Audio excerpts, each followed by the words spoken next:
Well, let's get started. Once again, thank you everyone for joining. This is the first session of our Fitness Unlocked webinar series that we'll be hosting all the way throughout the year. Today we have a really good panel with Joel Vanderpool from exercise.com, David Dunham from Biz, and Mike McCallan from Summit Strength, Bernie also from Kisi. And my name is Daniela. I'll be moderating the session. I'm overseeing our ecosystem partners at Kisi. As far as questions go, feel free to post them in the chat. Feel free to use the frequently asked questions feature on Zoom. And if they're relevant to the discussion that we're currently having, I'll make sure to answer them live. Otherwise, we'll go over them at the end. So before we get started, I'll let all of our panelists introduce themselves so that we have a good context of what we're going to talk about. And of course, the idea is to have an interactive session. So if you have questions and information that is relevant to the conversation that we're having, please, of course, use the chat feature. Yeah, Bernie, why don't you get us started with the intros? Sure, sounds good. Thank you, Daniela. My name is Bernie. I'm the CEO at Kisi. I'm at our headquarters in New York. I also work very closely with various gyms. I think we have at Kisi about over 1,000 as a customer, and some of the more heavy users or larger users I work with directly as well. And fun fact, I also did work in the gym equipment industry before we started Kisi. That was maybe 15 years ago at a company that at that time only had 5 employees called eGym. I think some of you guys might be familiar with it now. And next one, David. Awesome. Can everybody hear me? Awesome. Hey guys, my name is David Dunham. I am the CEO of FitBiz Solutions. We are a company that is driven on helping decrease operational expenses for our gym owners, both online and brick and mortar. Cool thing I think that we get to do is actually we work basically from the beginning to the end of the entire process with them, analyzing their business and determining where we can insert ways to be able to help them decrease those expenses. Fun fact about me is that I've been in the fitness industry in a bunch of different realms, from gym owner, where we owned 3 successful gyms here in the state of Florida, to working with one of the largest fitness consulting companies on the planet, to now owning an operational company and moving forward. So looking forward to being able to help and answer all the questions today. Joel?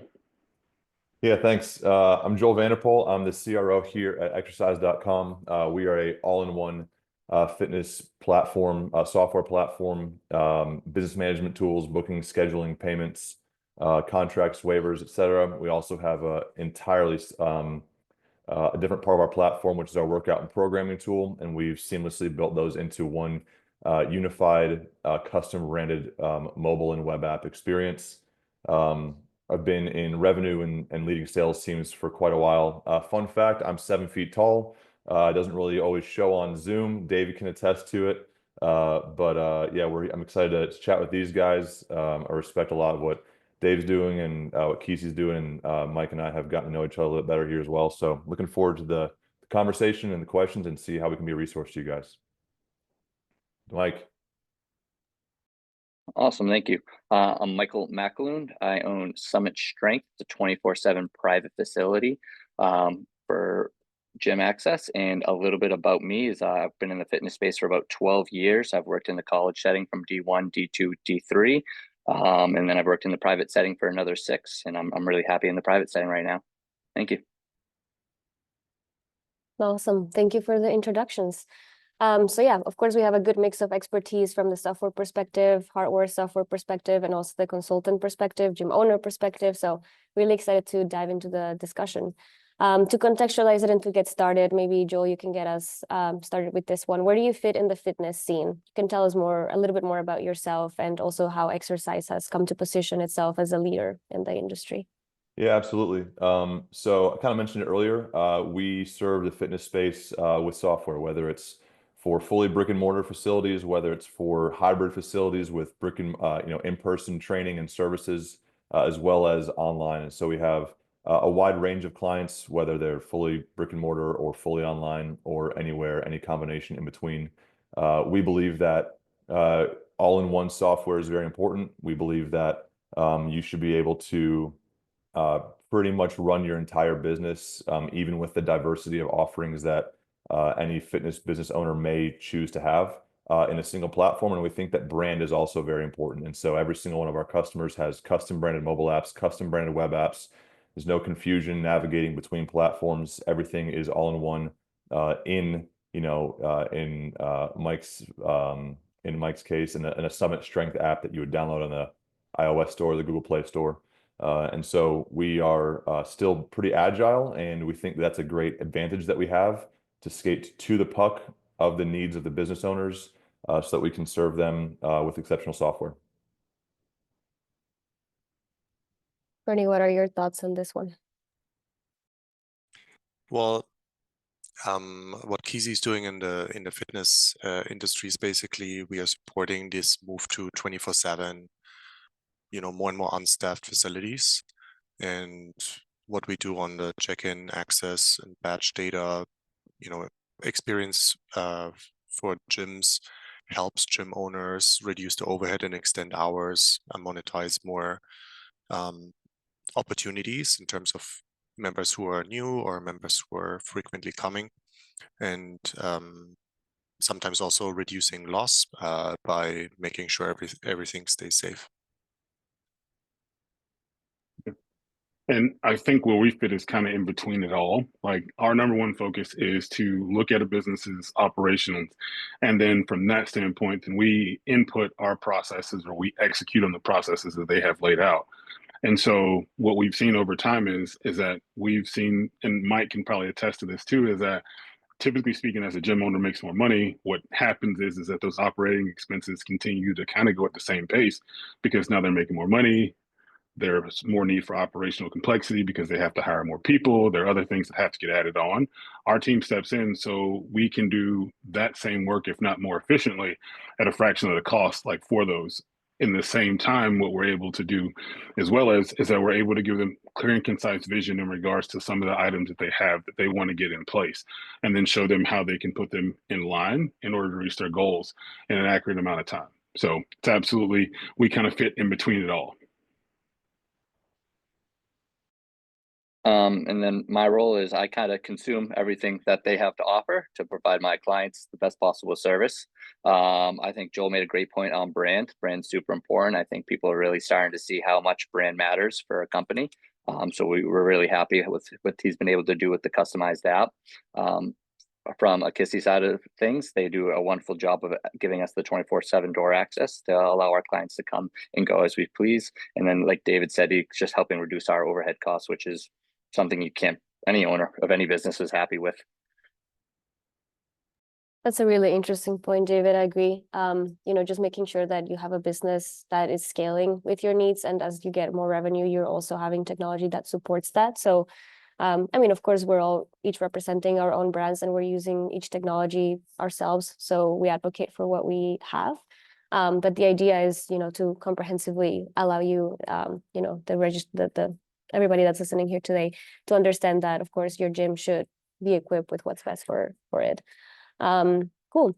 So maybe, Mike, you want to get us started with this one. What do you think is the current state of fitness tech, and what are some of the trends that you're seeing as a business owner? Absolutely. So I think the current state is that it's relatively just begun. I mean, gyms have been around for thousands of years, and fitness tech has started, 15, 20 years ago, kind of, with the wearables and all that. Some of the biggest fitness tech things that I'm most excited about coming up is accurate nutrition and metabolic activity off of wearables, whether that's one of those devices that we breathe into or something down there. I would like to see how that can start to revolutionize over the next couple of years. And then as an owner side of things, facial recognition with check-ins. So if I'm running my 24/7 facility, a client comes in, they scan in, I'm able to see who it is and kind of have their whereabouts throughout the facility. I have also heard about an AI software that shows your most used equipment through cameras. It's not something that's top of mind right now, but as we start to grow, it's definitely something that'd be interesting to see what equipment gets used more than others. David, what do you think? Yeah, I couldn't agree with Mike more in regards to, like, I think it's just a budding process it's at its inception. I think there are a couple cool things to think about, like as we're talking about it. Though, is one is that if you're on here, and I know you're a gym owner, is like remember that this goes towards whatever your principle is, right? There are different strokes for different folks, different needs, in each niche. So just be very cognizant of that. And so one thing that I think that we see a lot is that we get gym owners who will purchase technology but underutilize it because it doesn't truly fit their scheme. And so like that's one thing that I would think about is ensuring that like as you're buying the technology is that it's being utilized properly, because the whole thing about using tech and fitness is consumption. The whole reason why you want to know what butts are in seats in regards to like who's using what equipment is because that allows you to be able to understand like what are the patterns behind it.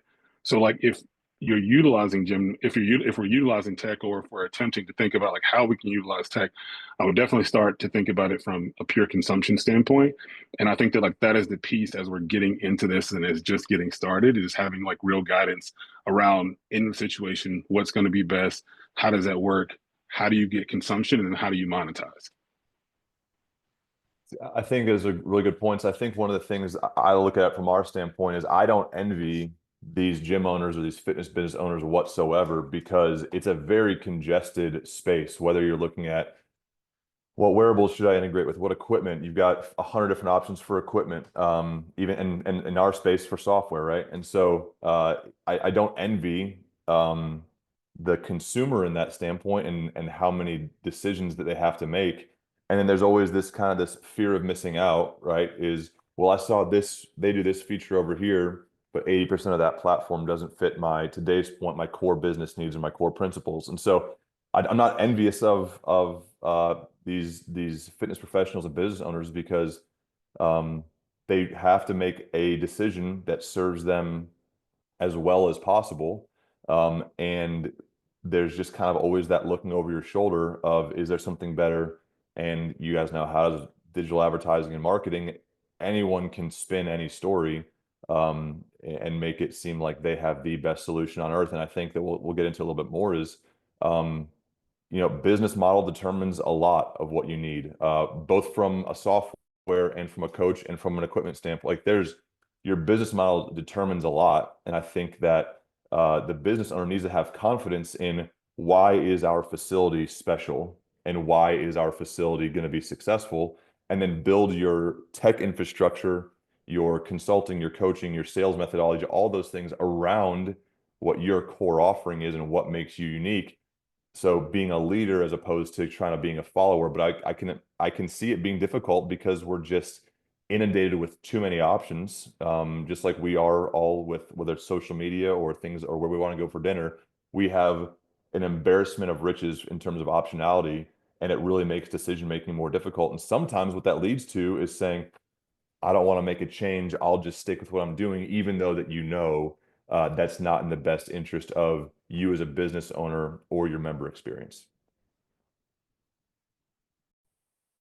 I absolutely love what you just said, Joe. And especially this also ties back to what we were talking earlier about branding, like just understanding your brand, understanding your core offering, and understanding how you want to grow revenue in a very specific way allows you to ensure that you're bringing in the technology that you need.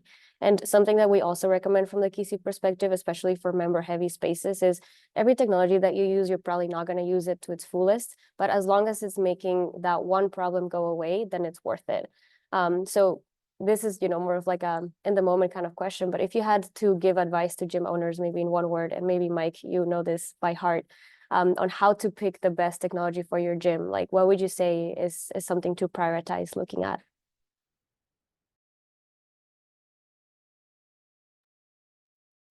Something that we would prioritize to look at is to see if it's going to be trendy or not. We want stuff that's timeless. It's going to stick around. It's going to be useful. It's not going to be a quick flash on the timeline. So that's kind of how we go into our process of choosing what technology is going to work best. Awesome. Have you noticed any changes in the beginning of the year compared to, previous years, maybe in trends, maybe in how members are approaching your space, things like that? Yeah, absolutely. I'm finding a lot more people want to be autonomous. They want to do all their workouts themselves. They want that independence, that freedom to come into their space, do their workouts.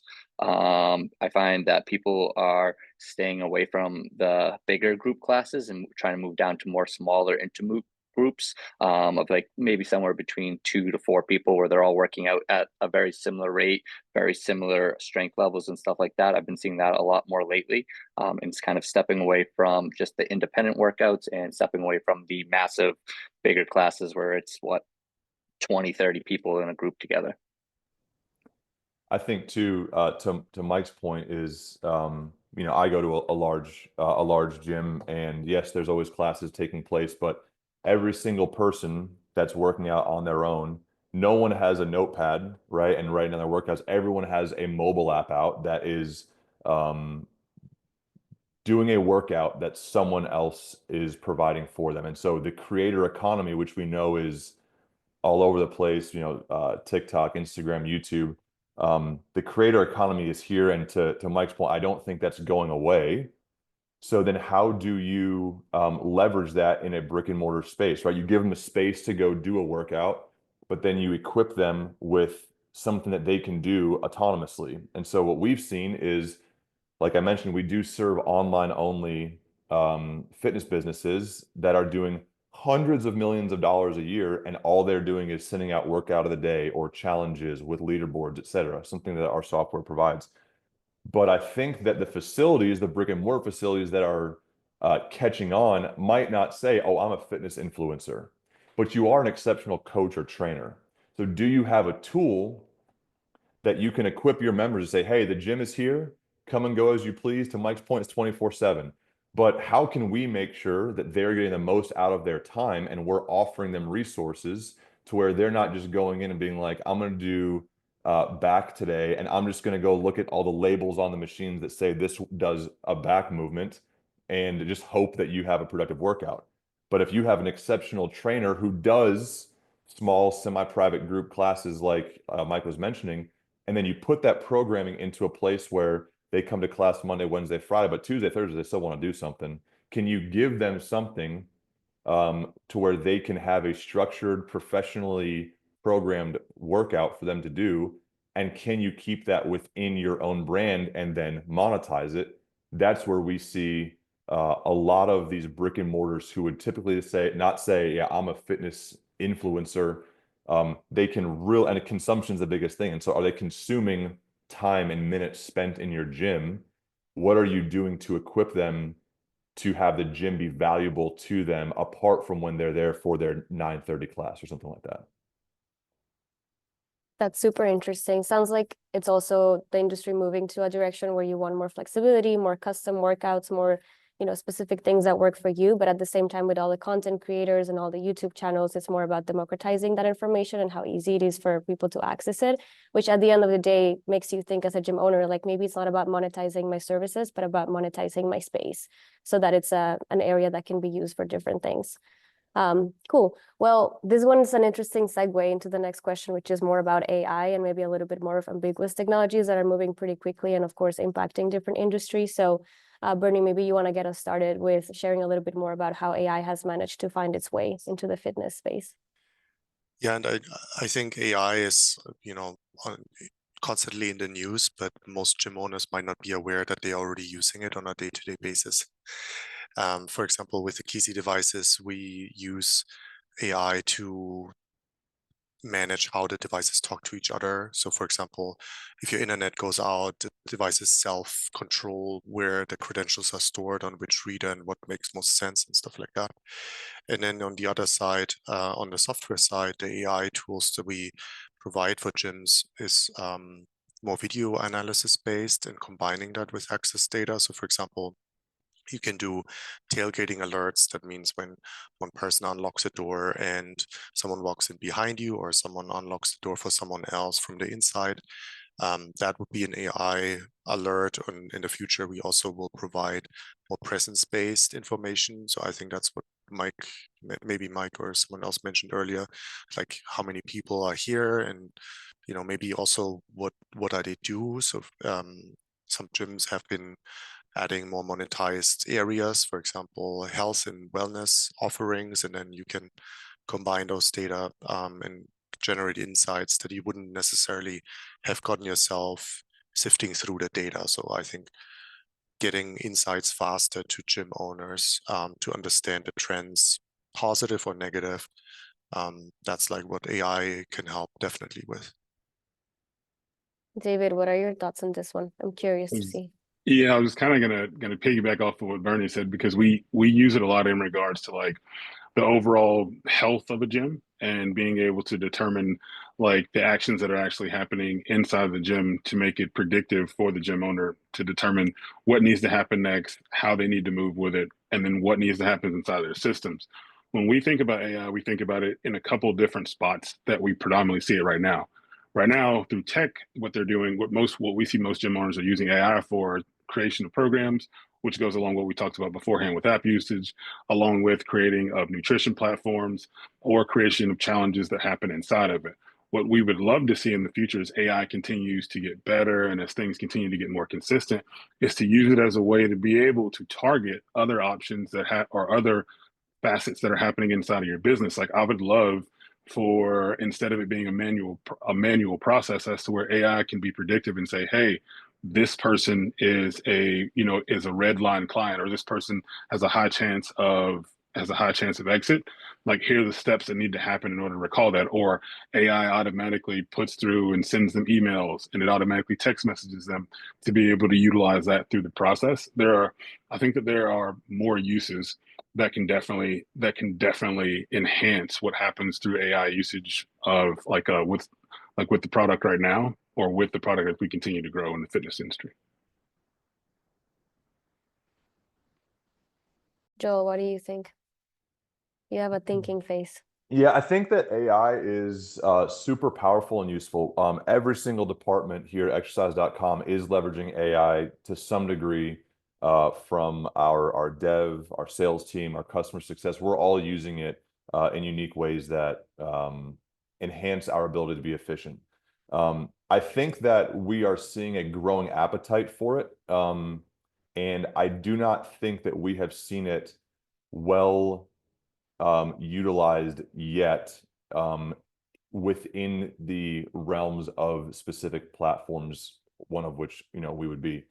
But the appetite for it is there. I think it's important to understand how to use it in order to not overwhelm or introduce a variable that is distrusted by the gym owner, because if you don't trust it, you're ultimately going to likely duplicating your work. And so it's not just anyone can throw an AI language into their product, but is it useful? Is it being adopted? And is it trustworthy? That's the more complex question behind it. But to David's point, as we continue to introduce it to different areas of our platform, it may not be explicitly stated, right? It may not be like, here's your AI module and here's how it applies to everything. There may be some subtleties to it when you have a unified data set, when you have all of the data that our system collects. How do you leverage what the AI is telling you about that data? And the larger data set you have, the more powerful those suggestions or key moments with AI can be. Awesome. Mike, what about you? Have you maybe implemented any kind of loyalty programs or any kind of member perks based on what technology and AI insights have given you? Not entirely anything down those lines. For the AI, actually, I just learned that we're using it right now. Bernie just told me that we use it with the whole Kisi system, so that was pretty cool. The biggest thing I could see with AI, this probably more into one of David's points, is just with programming and being able to use wearables to adjust the program and the volume to the day of what the client may need. But other than that, it doesn't seem too prominent from like a day-to-day client perspective, in my eyes, as of right now. I think one thing that will come very quickly is AI agents on the website. So we've seen this in other retail focused environments as well. You don't want your gym leads or member leads have to fill out a form on the website and wait for a response for a time slot. Like, they want to directly book a time, maybe even in the next 30 minutes, and walk there and they know who they are, stuff like that. And I think it makes the conversion from the web or from digital marketing to them showing up in person and getting the foot in the door much easier. Yeah, that's one of the things that we're actually using with some of our clients now, like in a beta, is to look at what that AI response looks like. So it's almost like building a response bot with that, and then being able to get that person directly in with the proper answers. We've looked at it from two sides in it. One is from internal coaching or internal aspects of being able to directly answer questions for clients built on whatever the gym owner's responses are, and then also from a lead nurture or a just push to appointment process. So I do agree with that. That will be a huge part in the future. David, did you already also see any trends in terms of wearable and like social data comparison wise? No, the only real difference, and this is going to sound like such a non-tech answer, and so I apologize, but it really is more so based on availability, right? So like the ability to have someone that is there 24/7 in comparison to someone who's on shift has been the biggest variance. We haven't tested it on like we don't have a ton of data yet on it because we've only tested it on a handful of accounts. But as we continue to test it and go through it, I'm still a big believer in the fact that like availability beats all. And so like the ability to have someone that is there that can push up individual, especially like if Mike has a 24/7 gym, the ability for somebody to be able to push directly to it or push to a payment page, get to the payment page, get through the like get through the paywall, go from the paywall, email gets sent, they come to Mike's gym. Now he's got the system in place that says, hey, this is the person because he gets verified. Like that whole system is kind of how I see that thing, how I see it working like more proficiently. And then the same thing obviously can work for brick and mortar too, but it just is wrapped a little differently. But that's been the big issue so far. Awesome. Well, at a more general level, of course, Joel, you're representing exercise, so maybe you want to share a little bit more about the software specific, and Bernie, same with Kisi. But just generally speaking, what's the focus at the moment that gyms should be looking at when it comes to tech? Maybe any new features that you're releasing or that you think other platforms should consider releasing? Yeah, I think I highlighted a handful of them, which I think I don't think any facility has an excuse to not be on a branded experience. I don't think that a facility should be sending their members to fill in the blank software's mobile app. One of the apps is for your clients, another app is for your staff, and then it's watermarked all over the place. It's like these facilities deserve to have their brand to kind of be the star of the show. That's kind of how we think about it, is we could watermark whatever we wanted to. We could, if we putting out great software and, show that it's exercise.com, we could do that and probably get a lot more leads that way. But we do think that serving the fitness business correctly is to give their brand the stage. I think too is we are driving to continue building easy, beautiful software that's really powerful. Oftentimes those things don't go hand in hand, as beautiful and powerful are sometimes very difficult to marry well. But our focus and our suggestion to our prospects and our clients would be is can we remove every hurdle that they would have to make the best decision for their facility, right? Payment migration is a massive fear, and one of the things that oftentimes forces people to stay in a platform that they know is not the best for their business. We do payment migrations for every single one of our customers because we know if we can take on that burden for them and do that as a done for you service, they are running out of excuses to say, I know your platform is the best for us. I just can't get over this one variable. And so we have thousands and thousands of payment migrations and we get better with them every single time we do them. So we want to remove every barrier for fitness businesses to get off of bad software and get onto good software, so that they can either charge more money, charge more with their current members, or attract more members. And that's the way that you grow your revenue. And then within the platform, hundreds of tools that kind of accommodate either one of those growth strategies. That's exactly what I would have said, Joel. So like basically we typically see gyms in two modes. Either they're like trying to ramp up, getting more people in the door and getting more overall memberships, Or then the second step would be monetizing them in different ways. And I feel like that ties back to the brand and positioning that the gym has. So you need to observe, like, what is your customer base doing? Do I have a lot of parents coming in the middle of the night when the baby stops crying, or I don't know what, like, sometimes health and wellness offerings really take off, or like the gym I'm in has a basketball court. Maybe there's a special audience that's driving demand, or sometimes in the morning there's an MMA gym near where I live, and they're wrestling in there at 6 a.m. right? So like you need to react to like what the audience is like that you have, and then maybe build more premium offerings from there, and then also challenge vendors like us to say, hey, how can I do this? Like, how can I, when someone uses this, how can I charge them in exercise.com, and like, how can I make sure the person was at this class, and then how can I pay the personal trainer who did that class, and stuff like that. So like those flows are crucial. And it's a great point. Like, let's just take Mike, for instance. Let's just say Mike opens, I can give you 4 right now kind of progressions to Mike getting more people to pay him more, right? So he opens a 24/7 facility, charges him $39 a month, come and go as you please. Great. He's saying, man, we're at capacity. I want to make some more cash. You hire a trainer. Now the 24/7 facility now has private, personal, and semi-private group training. So then you get to another tier of membership. Then you say, well, they're only booking 3 classes a week. How can we get them? Okay, well, then you add the digital online, or autonomous, do the workout on your own, right? And then you say, all right, that's a third level. Then you say, well, now I have all these really engaged, happy clients. What do I do? Well, you make them your evangelists. And so with our platform, we would give Mike then, in the platform, every single one of his members has their own unique referral link, where Mike is now saying, if you want $10 off your next month, use this link. They share it with their friends and family.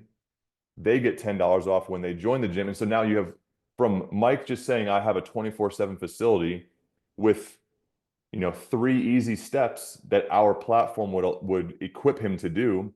He has just created 3 tiers of memberships, and he has equipped his members to be marketing agents for him. And again, and then can they all then be directed to a branded platform where Mike's saying, we invested in this brand, we believe in this brand, and we're behind this brand, and we are going to pass that on to you by nature of the mobile app experience that we provide to you. Awesome. Great. So we have about 10 minutes left, and there are 3 things that I definitely want to make sure we cover. One being the must-haves and nice-to-haves, which is, of course, the topic of the webinar. The second one, just how can gym owners evaluate their ROI properly? And the third one, just because it's a creative one, is just what's next and what would you recommend comes after. So again, of course, we've talked about a lot of things that gyms should consider. Of course, we've kind of reached the conclusion that it depends on the kind of business that you have and how you are trying to attract members. And that, of course, depends on the technologies that you use. But from your perspective, your experience, what are 3 nice-to-haves and what are 3 must-haves for gym owners? David, maybe you want to get us started with this one. Gotcha. Okay. 3 nice-to-haves or 3 must-haves. Let's start there because it's way easier to start what you need than what you want.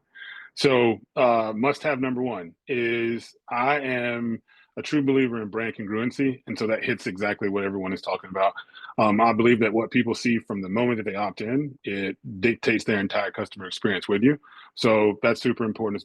Is brand consistency. That's via the app, that's via touch points, all those pieces there. Number 2 is, I believe that you have to have some sort of clear and concise CRM that, as you're working directly through this, that is probably the biggest piece of tech that most people do not deal with, whether they feel consumed or whether they feel like it's too confusing. And like, we have a general rule of thumb in our company that if it's not easy to use, it's easy to lose. And all I mean by that is that if they can't figure out a way to use it, then it gets dumped.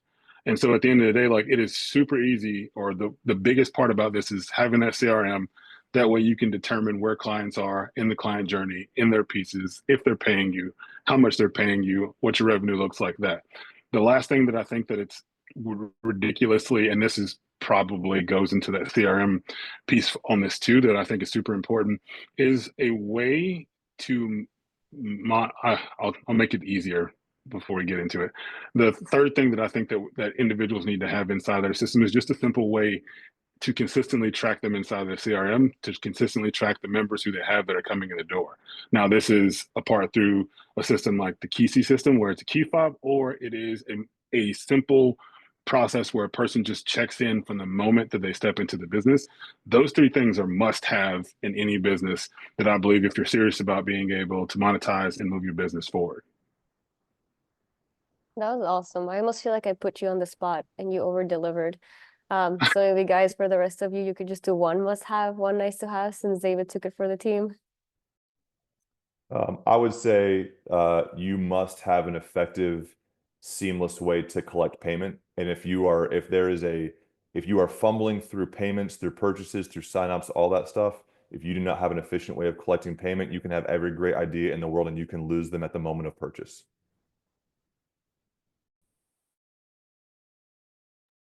Mike, what are your thoughts here? I'll kind of piggyback on that, since being a 24/7 gym, just an easy online purchase process where you're not taking too many steps. It's pretty straightforward. And to piggyback on that, to make it a little bit more, is to get immediate access to the gym. And Exercise and Kissy do a wonderful job at that right now.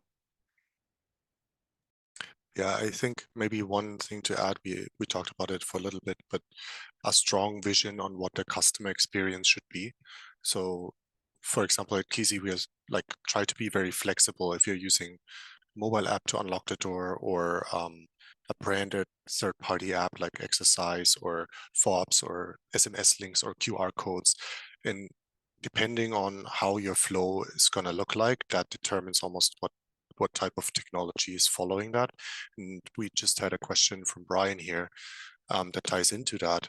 It's like, can I use a Kisi credential to link to a credit card, to use it for a vending machine in the gym? And so, for example, at Kisi, we also offer the option to use Apple Wallet. So you could have the access pass in your Apple Wallet where also your credit card live, and then users don't have to think about it if they badge into the gym or pay. I mean, it's going to be different cards used in the background, but they don't necessarily know this from an experience point of view. That's a good question. Awesome. Yeah, to that point on payments, make sure you're capturing the revenue that you're getting. Make sure that you're using the same technology to assist multiple problems at the same time. What are some of the best strategies that gym owners can use to evaluate that return on investments with their technology? What I said earlier, which is if your software is not allowing you to gain more customers or charge more for your existing customers, then I would argue that you're at a standstill or a negative ROI on that. And so there's plenty of ways that you can use software to even increase the perception of value. And so if you can increase value or perception of value through your software, that's going to justify your ability to charge more for your members, or it's going to give you justification to maybe even go, when you get new business and new members, to charge them increasing rates, which we're seeing all over the place. Yeah, I think if they. Oh, sorry. Oh, go ahead. David. Go. No, I was just saying, I think that in the situation, if they can determine what their key performance indicators are beforehand, and then from that standpoint, then you hold the software no different than any other employee to that metric, then it makes it easier. What I mean by that is like a general use case would be is like, if I have exercise.com can tell me how many individuals are in my sessions. If I'm looking at my sessions and I have too many sessions that are happening on a general day, which means that I'm losing money and I'm losing revenue, if I cut those sessions and keep the ones that are full, then theoretically exercise.com just paid for itself in the situation.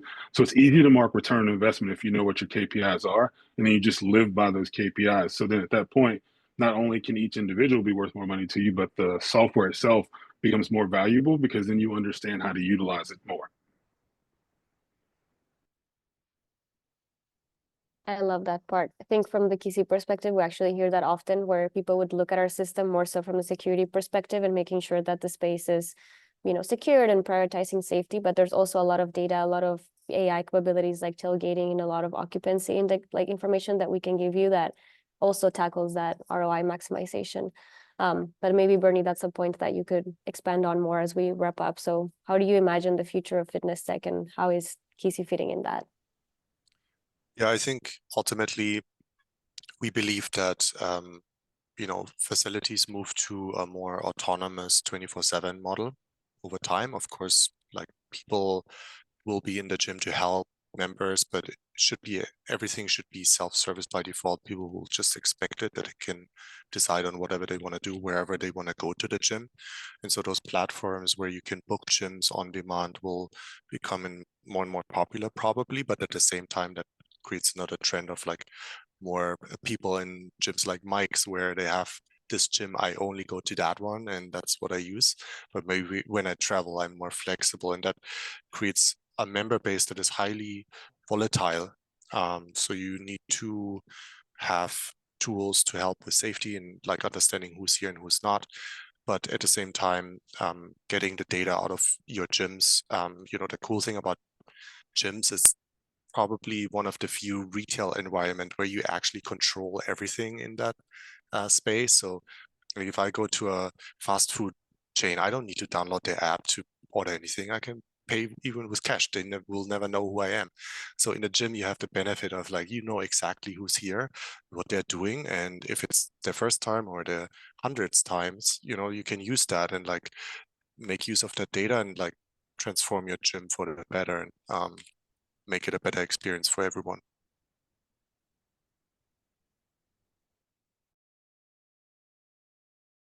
Awesome. Well, we're getting to the end of our session. I don't know, Mike, David, Joel, do you have any last minute sort of thoughts that you wanted to share as we continue the conversation, or should we move to the end? I'll just piggyback on Bernie right there. I think AI is something that's very glorified across every space, but the biggest benefit of AI is being able to evaluate large amounts of data and make assumptions or make decisions based on that data that is just it's essentially an efficiency tool. And so I think to Bernie's point, if you are collecting high amounts of data and whether it's usage data, whether it's behavioral data, the best usage of AI for, I think, facilities right away to make their operations more efficient or to increase revenue is to be taking advantage of the data that you are collecting and maybe right now don't know what to do with or can't do what you want to do with it efficiently. I would say for someone who's itching to kind of get that AI, monkey off their back and just dip into it, it would be saying, how good is your data? How much do you have? And what can you allow AI to do to evaluate that data and make recommendations or observations about that data that maybe you would not be able to with how large of a data set is. And you can do that with free AI tools, not even ones that you need integrated into, a specific platform. So the more data you can collect, the more valuable AI will be for you. And again, it's very important that you have data around multiple different various aspects within your facility, whether it's check-in, how much they purchase, how many times they work out, what type of workouts they do, how often do they use the app when they're not at the facility. There's all of those things that could absolutely benefit from AI informing what that behavior might mean, but you have to have the data and a unified data set in order to be able to capitalize on that. Awesome. Thank you, Joel. Well, to those of you that read our emails and stayed until the end, we did announce that we would have a little giveaway. This giveaway is actually courtesy of Exercise and Joel. So Joel, maybe you want to share a little bit more about what's next. And of course, we'll also include this information in the follow-up email. Yeah, so we obviously love working with Kisi. We love working with businesses like Dave and Dave specifically, and obviously we have the opportunity to serve Mike. And so, but what we wanted to do was, I know that I had mentioned earlier there are a lot of things that make people hesitant to ultimately make a decision that they know is the best for their business. And so we think the benefit is in getting you in a platform that is the best for your business, and what barriers barriers to entry can we either lower or remove for you. And so for anyone here that's interested, obviously we would love to speak to you about how we can serve your facility, knowing that we do have an exceptional integration with Kisi. But for anyone on this call that would like to consider becoming a new customer, we're willing to do $1,000 off your first year, and then also that done for you service with the payment migration that we would offer to you as a service that we think is a very fair hesitation, but one that we've found that we can solve if we're willing to commit to it. And so For anyone on this call or even listening after the fact, if you are not a customer of exercise.com and you are interested in speaking to us about what that might look like, that offer is good by us, and we would love the opportunity to chat with you and serve you, and even refer you to other partners that we may have for other various needs that you may have in your business. That's sweet. So yeah, in the email you can have the opportunity, of course, to continue the conversation with all of us. We'll share our LinkedIn. We'll also share resources from the Kisi perspective to talk to all of our other colleagues that we have at the team. But definitely, I would talk to Joel if I were you, because he has the best offer. So there you have it. Well, cool. Thank you everybody for joining. And we do have more sessions. So if you're registered to all of them, you'll receive more information when we have the next ones. And thank you very much. Awesome. Thanks, everyone. Thank you.